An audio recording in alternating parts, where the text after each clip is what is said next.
du Fils et du Saint-Esprit. Le Seigneur soit avec vous.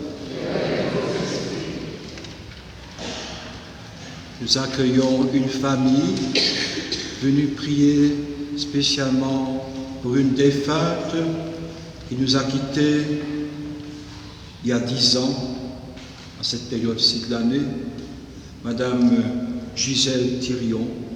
On est de tout cœur avec vous. Nous sommes en plein dans le carême. C'est le 2e dimanche du carême aujourd'hui. Le dimanche de la transfiguration du Christ Jésus. Transfiguration, qu'est-ce que cela veut dire? Si je vois le texte original en grec, il s'agit d'une métamorphose, un changement de forme. Le Christ apparaît lumineux pour ses amis, pour ses disciples. Par là, il annonce sa résurrection après sa mort sur la croix. Les disciples, eh bien, ils sont déprimés parce que Jésus vient d'annoncer sa passion, sa mort. Et voilà que Jésus, eh bien, il nous dit, il y a un chemin. Nous sommes sur un chemin vers la résurrection. Comme nous sommes un chemin, nous sommes sur le chemin vers Pâques. Nous recevons ce mystère de la transfiguration. Laissons-nous imprégner par la lumière de Christ Jésus en ce début de célébration. Faisons-nous tout petits devant le Seigneur et nous l'invoquons. Amen.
Satan nous donne de puiser force en lui, qui nous pardonne nos péchés et nous conduise à la vie éternelle. Prions le Seigneur.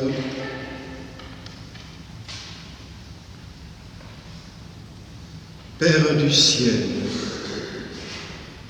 ton Fils bien-aimé, en dévoilant à Pierre, Jacques et Jean son visage de lumière, tu nous as dit, Père du ciel, d'écouter ton Fils. Fais-nous trouver dans sa parole la lumière et la force pour traverser nos épreuves et mener nos combats quotidiens jusqu'au jour où nous serons, nous aussi, introduits dans ta gloire pour les siècles des siècles.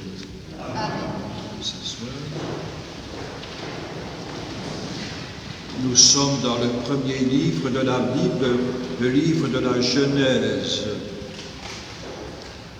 Une petite remarque concernant le texte que vous allez entendre. Au début, il s'agit d'Abraham, avec un H. Puis alors, ça disparaît. Il s'agit d'Abraham sans H. C'est-à-dire que Abraham, vis-à-vis de Dieu, n'est pas encore arrivé au bout de la conclusion de son alliance avec le Seigneur. H.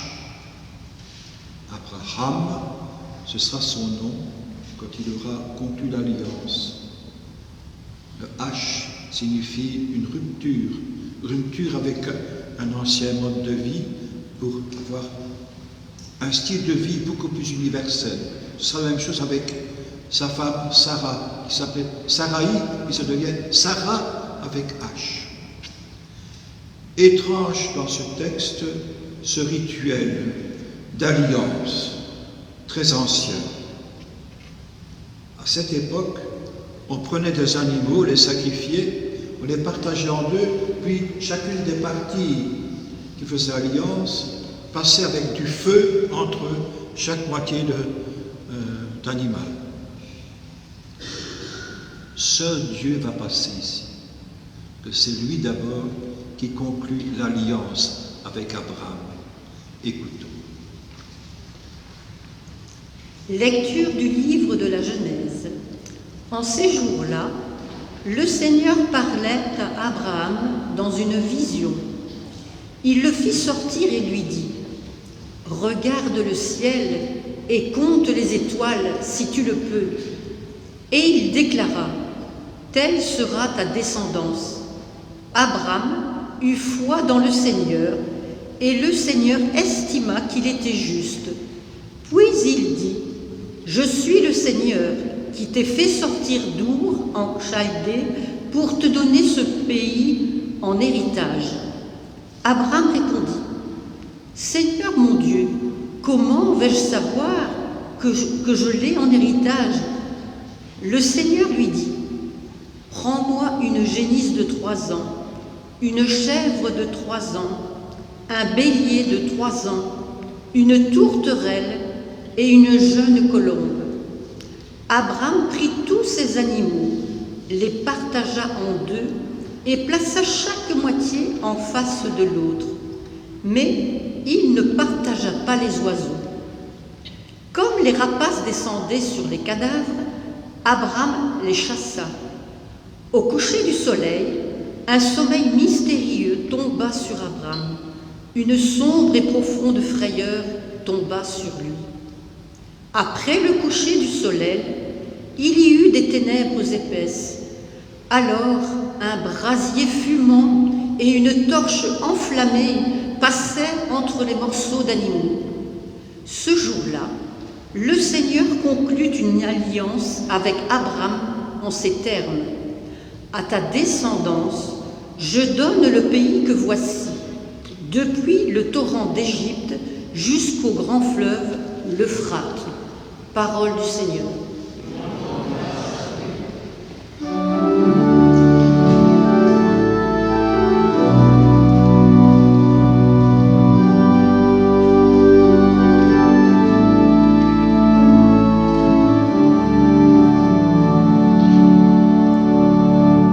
Le Seigneur est ma lumière et mon salut.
L'apôtre Paul, prisonnier à cause de sa foi, écrit à une jeune communauté qui lui est très chère. Dans le passage sélectionné pour ce dimanche, saint Paul place ses chrétiens au carrefour de deux voies radicalement divergentes. Une des deux mène à la mort, l'autre conduit à la vie. Lecture de la lettre de saint Paul apôtre aux Philippiens. Frères, ensemble, imitez-moi et regardez bien ceux qui se conduisent selon l'exemple que nous vous donnons. Car je vous l'ai souvent dit, et maintenant je le redis en pleurant, beaucoup de gens se conduisent en ennemis de la croix du Christ. Ils vont à leur perte. Leur Dieu, c'est leur ventre, et ils mettent leur gloire dans ce qui fait leur honte. Ils ne pensent qu'aux choses de la terre. Mais nous avons notre citoyenneté dans les cieux, d'où nous attendons comme sauveur le Seigneur Jésus-Christ, lui qui transformera nos pauvres corps à l'image de son corps glorieux, avec la puissance active qui le rend même capable de tout mettre sous son pouvoir. Ainsi, mes frères bien-aimés, pour qui j'ai tant d'affection, vous, ma joie et ma couronne, tenez bon dans le Seigneur, mes bien-aimés. Parole du Seigneur. Rendons grâce à Dieu. Seigneur.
Le Seigneur soit avec vous. Évangile de Jésus-Christ selon saint Luc.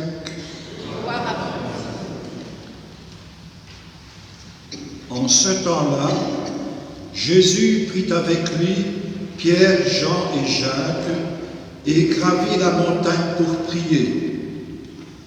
Pendant qu'il priait, l'aspect de son visage devint autre et son vêtement devint d'une blancheur éblouissante. Voici que deux hommes s'entretenaient avec lui. C'étaient Moïse et Élie, apparus dans la gloire. Il parlait de son départ qui allait s'accomplir à Jérusalem. Pierre et ses compagnons étaient accablés de sommeil, mais restant éveillés, ils virent la gloire de Jésus et les deux hommes à ses côtés.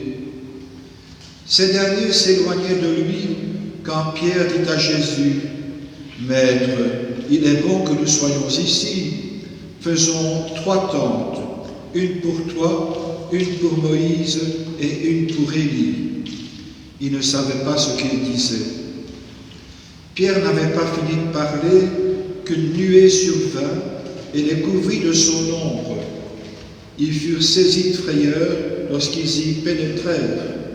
Et de la nuée, une voix se fit entendre. « Celui-ci est mon Fils, celui que j'ai choisi, écoutez-le. » Et pendant que la voix se faisait entendre, il n'y avait plus que Jésus seul.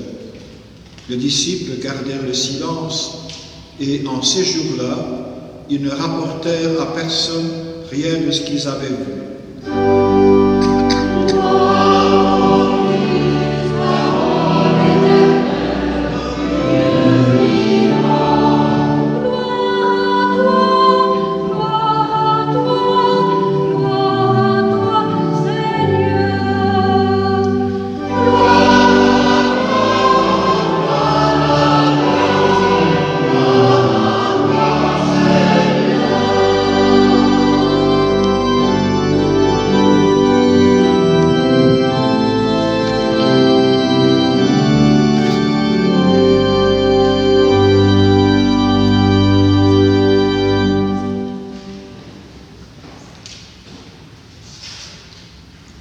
L'évangile de ce dimanche nous fait revivre l'événement de la transfiguration du Christ Jésus.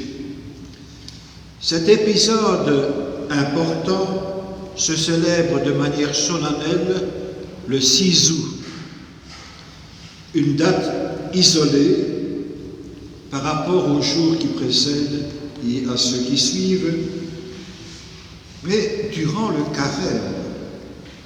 La transfiguration du Seigneur n'est pas un événement isolé, il se situe sur un chemin, dans un cheminement, le chemin qui conduit vers Pâques, le chemin qui conduit vers la mort et la résurrection du Christ. Dans la pensée chrétienne, les mots chemin, cheminement sont plus qu'importants. Pour cette pensée chrétienne, l'existence humaine, eh bien, elle est un chemin. Non pas un cercle fermé, mais une ligne horizontale, pourrait-on dire, vers un but. Et sur cette ligne, dans ce cheminement, se vivent des moments de lumière, des moments d'obscurité, des joies, des épreuves, des temps de bonheur, des temps d'épreuve, la vie, la mort. Mais toutes ces réalités sont à placer sur un chemin. Mais un chemin qui se dirige vers quoi? Vers le néant ou vers la vie? Vers la vie, dira la foi chrétienne, vers la lumière, vers l'éternité. Vous êtes venu prier pour une défunte proche de vous. Nous croyons que son chemin débouche sur la lumière, sur l'éternité. Et nous croyons que tous les petits moments de bonheur, de lumière qui sont sur le chemin pendant notre existence terrestre, eh bien, ils annoncent le but lumineux de toute existence humaine. Encore faut-il y croire, c'est la foi. Encore faut-il l'espérer, ce but, c'est l'espérance. Encore faut-il que notre agir, que notre charité s'appuie sur cette foi et cette espérance. Et c'est ici qu'intervient pour moi l'événement de la transfiguration du Christ Jésus. Jésus était plus ou moins au milieu de sa vie publique. Après un début réussi de façon surprenante, maintenant il se trouve en difficulté. Pourquoi? Parce que l'image du Messie qu'il propose n'est pas tout à fait la même image que les gens ont dans leur tête. Vous croyez en un Messie triomphant, écrasant l'occupant romain, très riche. Et voilà que c'est une toute autre image que Jésus montre du Messie, un Messie reflétant l'amour plein de tendresse de Dieu, la vérité de Dieu aussi. Et voilà, il déçoit les contemporains, il déçoit les chefs du peuple qui veulent le faire mourir. Et Jésus tient bon. Il est d'accord de vivre la passion, mais qui débouche sur la résurrection. Il tient sa ligne. Alors ses disciples, qui sont remplis d'angoisse face à l'avenir plutôt ténébreux de Jésus, on ne parle pas encore de résurrection, eh bien, voilà que les disciples sont transformés par la transfiguration du Christ. Et eux-mêmes sont transfigurés, eux-mêmes vivent une conversion profonde. Un retournement profond chez les disciples. Ils sont d'accord maintenant de suivre Jésus jusqu'au bout. Certes, il y aura des failles de leur côté, comme au cœur de nos chemins de conversion, il y a des failles aussi, mais il faut voir l'avenir, se relever. Le carême, c'est un temps de conversion, un temps de changement, un temps de transformation radicale qui doit nous amener à nous transfigurer nous-mêmes à la suite du Christ lumière. Est-ce que vous avez pensé aux conversions que vous pouvez vivre pendant ce temps de carême? À moins que vous soyez des anges, je l'ai déjà dit, je n'ai jamais vu des petites ailes sur vos épaules, dans votre dos. Nous sommes appelés à toujours mieux vivre selon le cœur de Dieu, selon l'amour de Dieu. Une conversion nécessaire. C'est comme une nouvelle naissance à vivre. Le psychologue et psychiatre,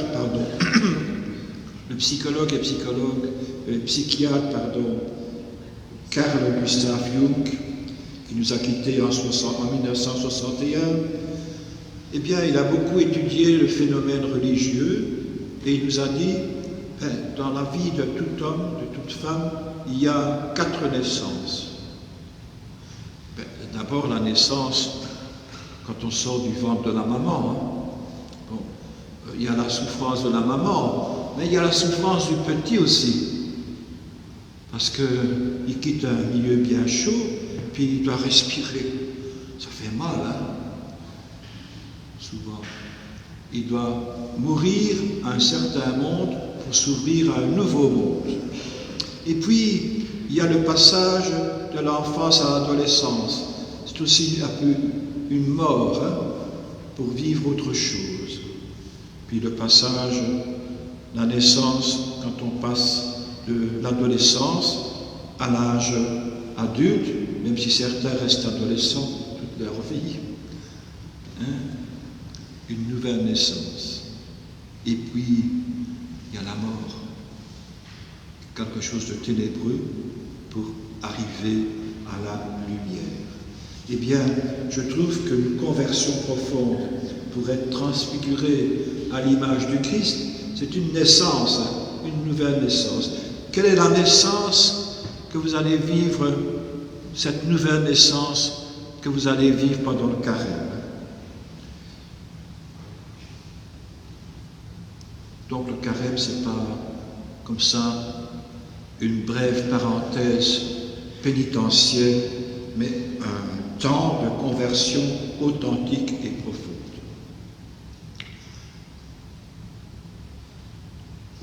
Tout péché, tout mal que l'on commet, même s'il est petit, a une répercussion sur la vie de la communauté chrétienne. C'est la raison pour laquelle je vous invite le mercredi de la Semaine Sainte, en l'église de Châtelineau, à une célébration communautaire de la pénitence. Pourquoi communautaire? Mais je viens de vous le dire. Je crois que toute faute que l'on commet a une répercussion négative sur le rayonnement d'une communauté chrétienne. On en connaît pas mal quand même, dans des paroisses. D'où l'aspect communautaire de la célébration. Ce qui ne veut pas dire qu'il faut raconter ensuite sa vie au prêtre. Non.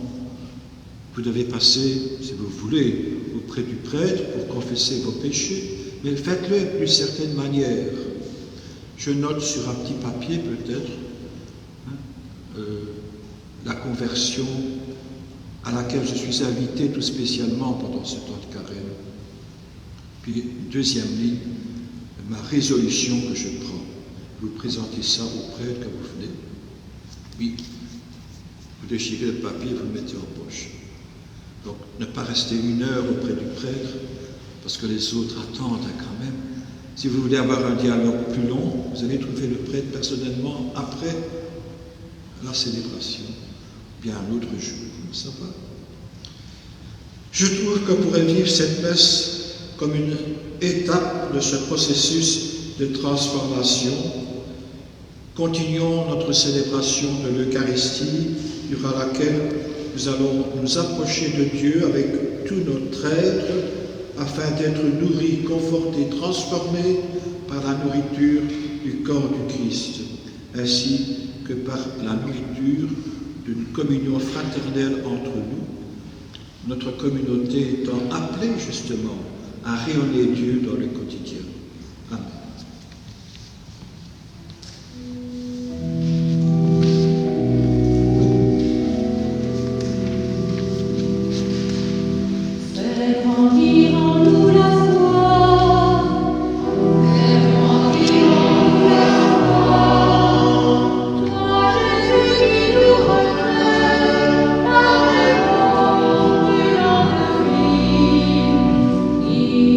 Notre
Comme nous l'avons chanté dans l'Évangile, c'est le dimanche de la Transfiguration. Jésus nous invite à monter avec lui. La phrase du chant est bien que tu nous mènes à des montées pour la fête inattendue. Nous avons placé sur le cadre nos pieds. Nous montons à la suite de Jésus. Ce bouquet blanc, symbole de la transfiguration, nous montre le chemin vers la lumière. La deuxième boule jaune, fermée, nous invite à la prière intérieure qui apporte la paix en nos cœurs. Nous sommes venus dans cette église écouter la parole du Seigneur et la partager. Nous sommes aussi là pour rendre grâce à Dieu. Demandons-lui de nous libérer de ce qui nous entrave pour notre marche vers Pâques. Bonne route.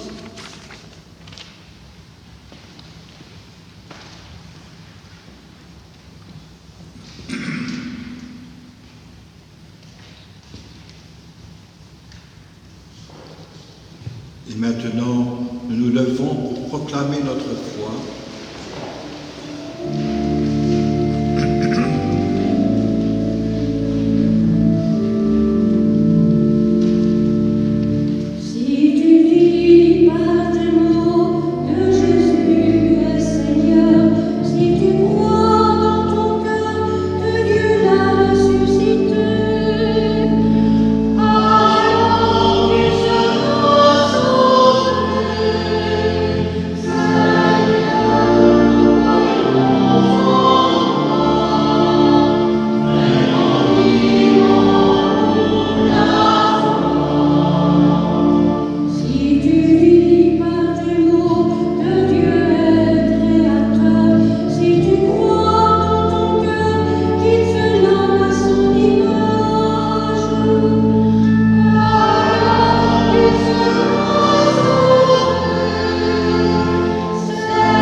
Alliance avec son peuple, présentons-lui les femmes et les hommes de ce monde pour qu'il leur apporte la vie.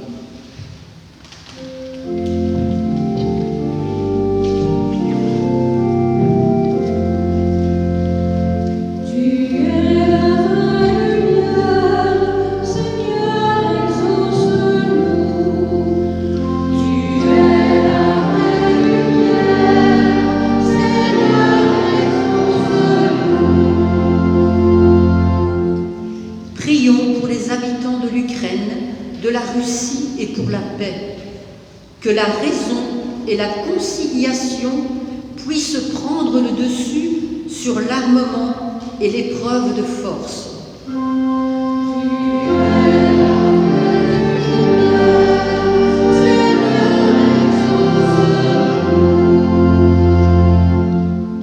Prions pour que l'Église cherche toujours à écouter le Christ, le bien-aimé de Dieu, afin d'en témoigner par la parole et par les actes.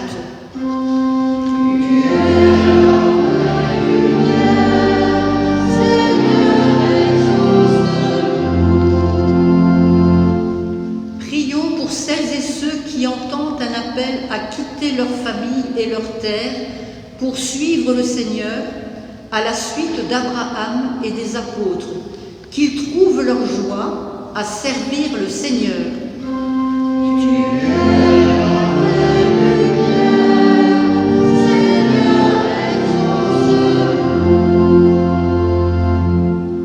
Prions pour ceux dont la charge est de gouverner, que leurs choix soient guidés par des préoccupations spirituelles et pas seulement matérielles.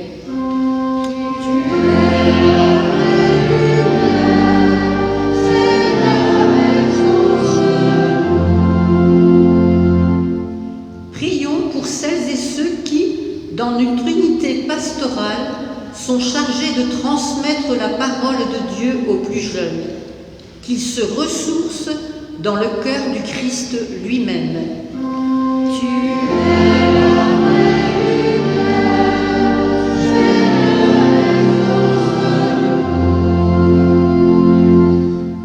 Toi qui fais alliance avec les hommes, viens en aide, Seigneur, à ceux qui peinent dans leurs conditions matérielles ou qui aspirent à une vie plus belle. Nous te demandons par Jésus le Christ, notre Seigneur.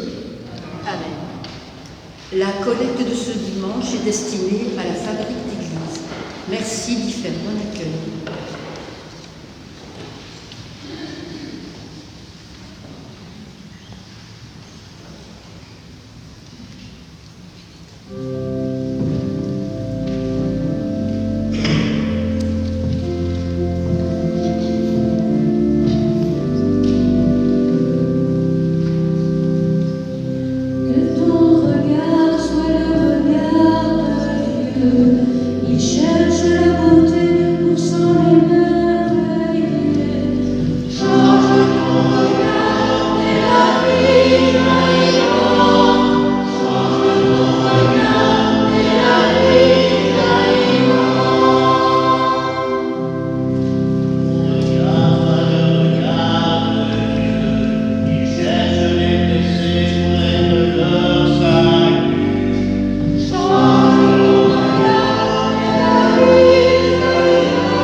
Prions ensemble au moment d'offrir le sacrifice de toute l'Église.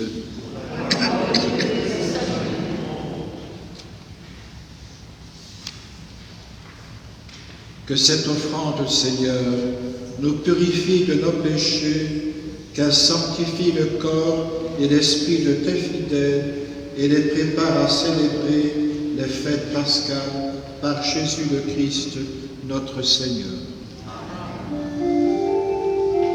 Le Seigneur soit avec vous. Élevons notre cœur. Rendons grâce au Seigneur notre Dieu.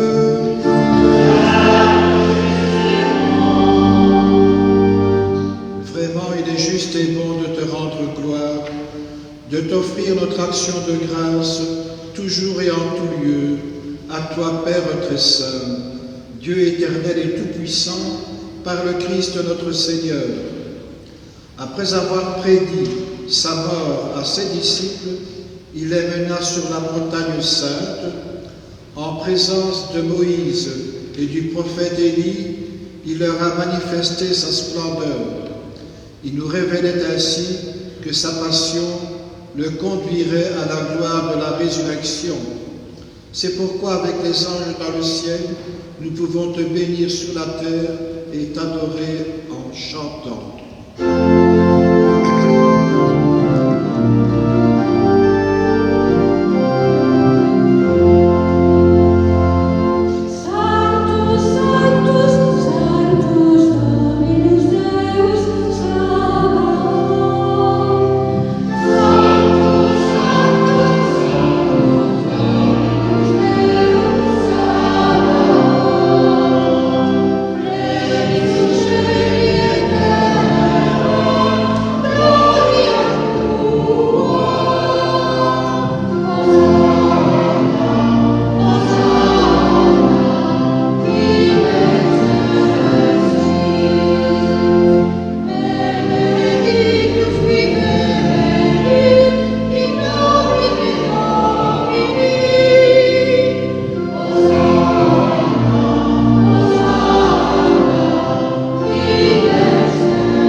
Toi qui es vraiment saint, toi qui es la source de toute sainteté, Dieu notre Père, nous voici rassemblés devant toi et dans la communion de toute l'Église, nous célébrons le jour où le Christ est ressuscité d'entre les morts.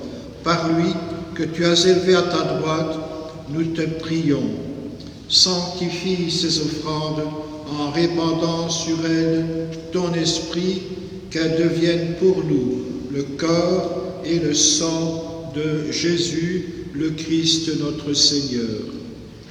Au moment d'être livré et d'entrer librement dans sa passion, Jésus prit le pain, il rendit grâce, il le rompit et le donna à ses disciples en disant « Prenez et mangez-en tous, ceci est mon corps livré pour vous. »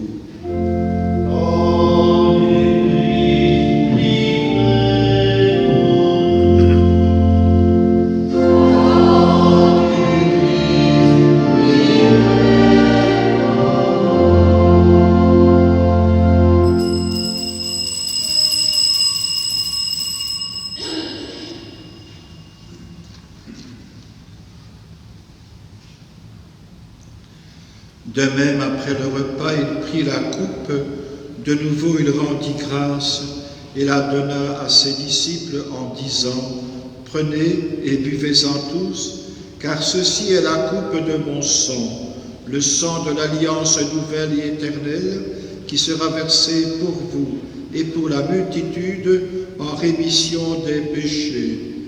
Vous ferez cela en mémoire de moi. »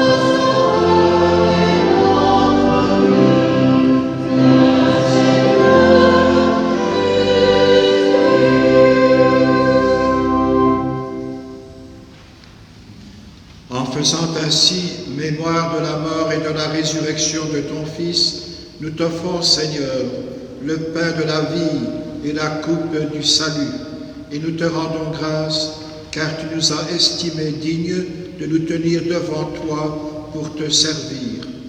Humblement, nous te demandons qu'en ayant part au corps et au sang du Christ, nous soyons rassemblés par l'Esprit Saint en un seul corps. Souviens-toi, Seigneur, de ton Église répandue à travers le monde. Fais-la grandir dans ta charité, en union avec notre pape François, notre évêque Guy et tous les évêques, les prêtres et les diacres. Souviens-toi aussi de nos frères et sœurs qui se sont endormis dans l'espérance de la résurrection, et souviens-toi dans ta miséricorde de tous les défunts. Prions pour nos chers défunts et tout spécialement déposons dans le cœur de Dieu Madame Gisèle Thirion.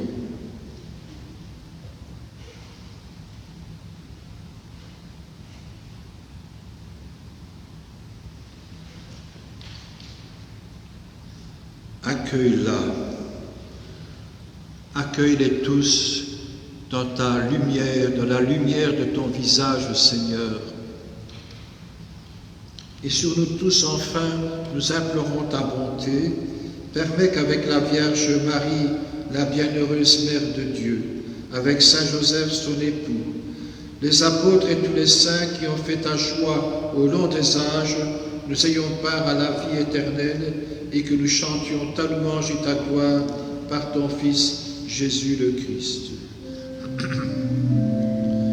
Par lui, avec lui et en lui. À toi, Dieu le Père Tout-Puissant, dans l'unité du Saint-Esprit, tout honneur et toute gloire pour le siècle des siècles.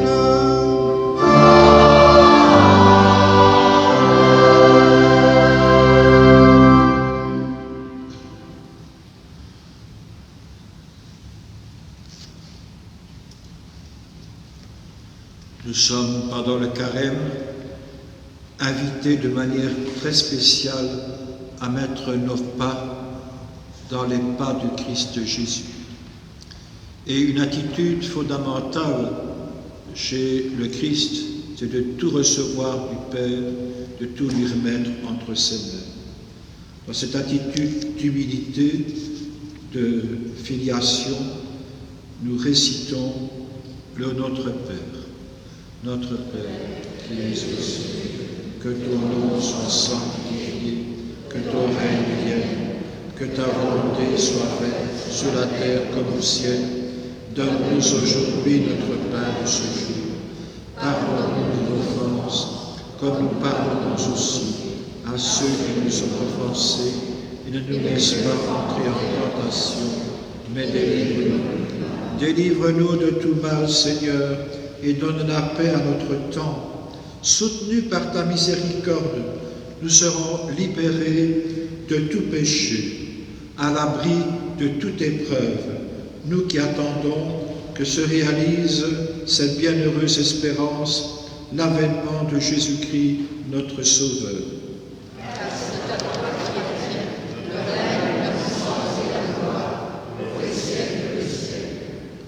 Seigneur Jésus-Christ, tu as dit à tes apôtres, « Je vous laisse la paix, je vous donne ma paix.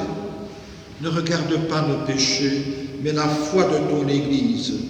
Pour que ta volonté s'accomplisse, donne-lui toujours cette paix et conduis-la vers l'unité parfaite, toi qui vis et règnes pour les siècles des siècles. Que la paix du Seigneur soit toujours avec vous. Si on fait partie de la même bulle, on peut s'embrasser, on peut se donner la main, sinon on fait un petit signe.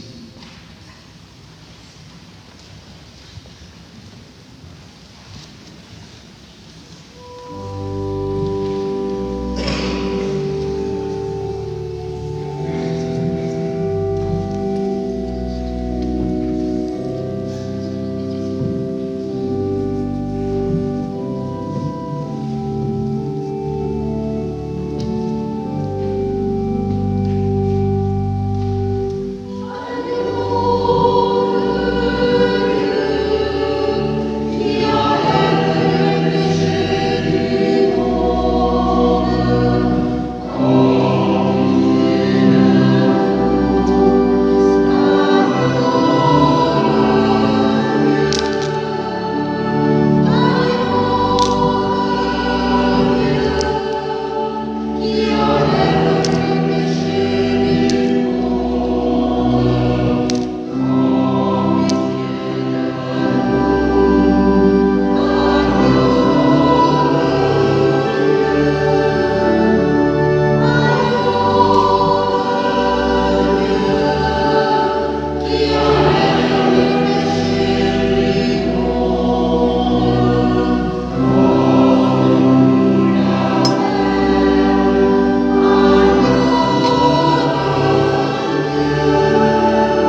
Voici l'agneau de Dieu. Voici celui qui enlève les péchés du monde. Heureux les invités au repas des noces de l'agneau. Seigneur, je ne suis pas digne de recevoir, mais dis seulement une parole que je ferai. Le corps du Christ. Amen.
monsieur tout à l'heure, je ne connais pas son nom, m'a demandé que l'on prie pour ce conflit, pour la résolution de ce conflit entre la Russie et l'Ukraine.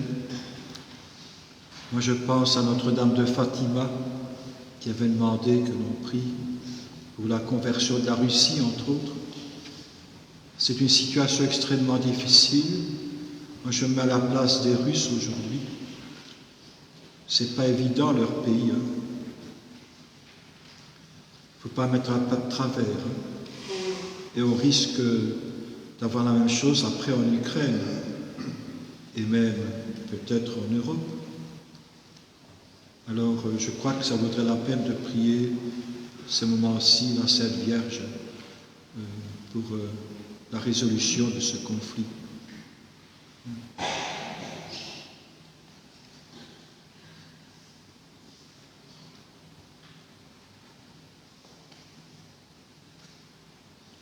Mes amis m'envoient un message hier. Ils ont organisé par pays un temps de prière par semaine à 15 heures pour la résolution de ce conflit. Alors, si tous les jours à 15 heures, tous ensemble, on pouvait prier pour cela, à 15 heures tous les jours. Je n'ai pas le mail ici, je n'ai pas le message ici, mais à 15 heures tous les jours, pensez à ce conflit pour que une vraie démocratie puisse s'installer, parce que le Russe lui-même, il souffre aussi de cette situation. Prions encore. Dieu notre Père, nous venons de passer du temps sur la montagne avec toi, à l'appel de ton Fils. Nous invitons à vivre de sa vie. Apprends-nous à reprendre nos routes, le cœur illuminé de ta présence. Nous pourrons alors éclairer à notre tour les chemins de nos frères et sœurs, par Jésus le Christ, notre Seigneur. Nous écoutons les annonces. Les voici, les messes de semaine, vous le savez, n'ont pas changé pour les jours et heures, elles sont les mêmes. Il y a demain, lundi 14 mars à 10h30, en l'église Saint-Barthélemy, auront lieu les funérailles de Madame Noëlla Mison, veuve de Monsieur Meulemans Franz. Ici, en notre église, samedi prochain, le 19 mars à 14h, aura lieu le baptême de Mao Sliwewski. À la chapelle Notre-Dame de Fatima, ce mardi 15 mars à 13h, auront lieu les funérailles de Monsieur Albert de Rouver, qui était l'époux de Madame André Claes. Il était né le 25 avril 1949. Tous les vendredis de carême, en l'église Saint-Barthélemy, à 18h, aura lieu un chemin de croix et c'est suivi de la messe. Le jeudi 17 mars, de 18h à 19h30, à la maison pastorale, rencontre des enfants de la catéchèse de 2e année et de leurs parents, avec pour thème le sacrement de réconciliation. Il y a eu des funérailles cette semaine dans notre unité, celle de M. Samuel Laplaca, celle de M. Pierre Cambier, celle de Madame Annette Baudouin et celle de M. Jean-Luc Dujardin. Nous nous unissons à l'appel des familles en deuil. Bon dimanche à toutes et à tous. Le Seigneur soit avec vous. Que Dieu Tout-Puissant vous bénisse, lui qui est Père, Fils et Esprit Saint. Heureux d'avoir prié avec vous, allez dans la paix du Christ.